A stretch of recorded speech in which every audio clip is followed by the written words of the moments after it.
Manifesting Money, Part 6. The rich gets richer. Let us analyze a parable in the Bible which is often misunderstood as a tale of a hard and cruel master. Here we have a story that depicts a fact of life. The rich gets richer while the poor gets poorer. I will explain the meaning after the story. Parable of the Talents, Matthew 25. For the kingdom of heaven is like a man traveling to a far country, who called his own servants and delivered his goods to them. And to one he gave 5 talents, to another 2, and to another 1, to each according to his own ability, and immediately he went on a journey.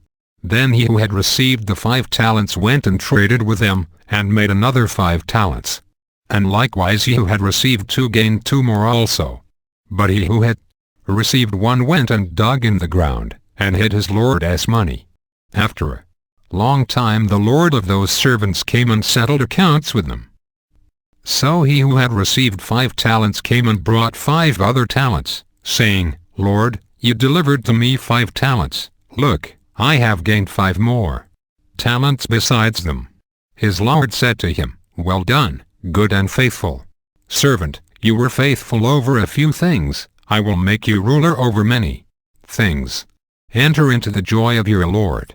He also who had received 2 talents came and said, Lord, you delivered to me 2 talents. Look, I have gained 2 more talents besides them. His lord said to him, Well done, good and faithful servant. You have been faithful over a few things. I will make you ruler over many things. Enter into the joy of your Lord. Then he who had received the 1 talent came and said, Lord, I knew you to be a hard man, reaping where you have not sown, and gathering where you have not scattered seed.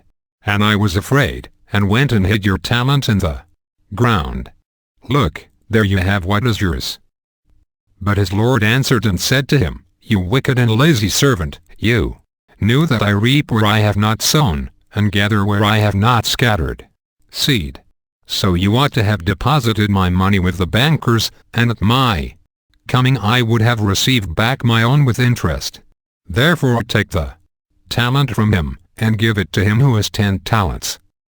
For to everyone who has, more will be given, and he will have abundance, but from him who does not have, even what he has will be taken away. And cast the unprofitable servant into the outer darkness. There will be weeping and gnashing of teeth. On the surface, the Lord in the parable sounds like a cruel master who has no compassion for the weak and fearful. Firstly, the master distributes unequally to his 3 servants, which is really unfair. On top of that, this master would take from the poor and give it to the rich.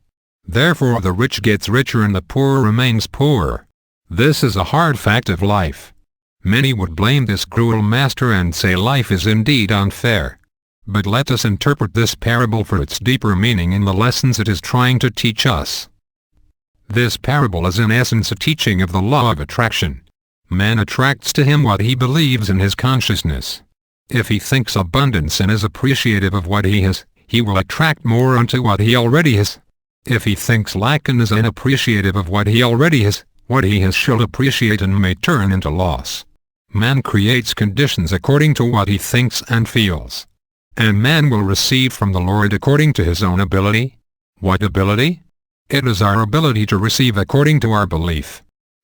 You can substitute the word Lord in the parable with consciousness and the parable will still make complete sense metaphysically.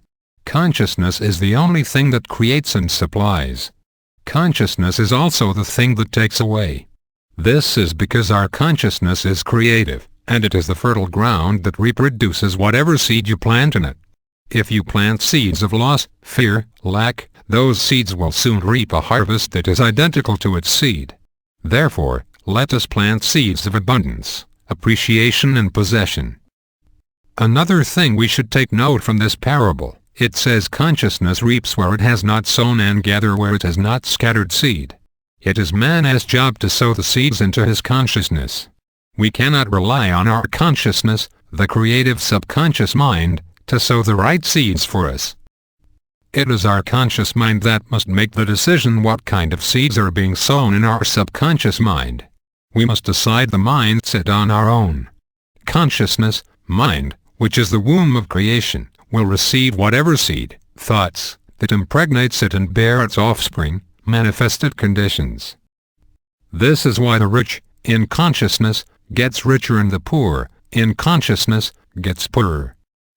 If you would like to learn more creative mindsets for manifesting, you can check out my book Creating Your Personal Reality, which is available from my website www.mindislife.com. In that book, I describe the 10 root mindsets that we must have in order to improve our manifesting skills.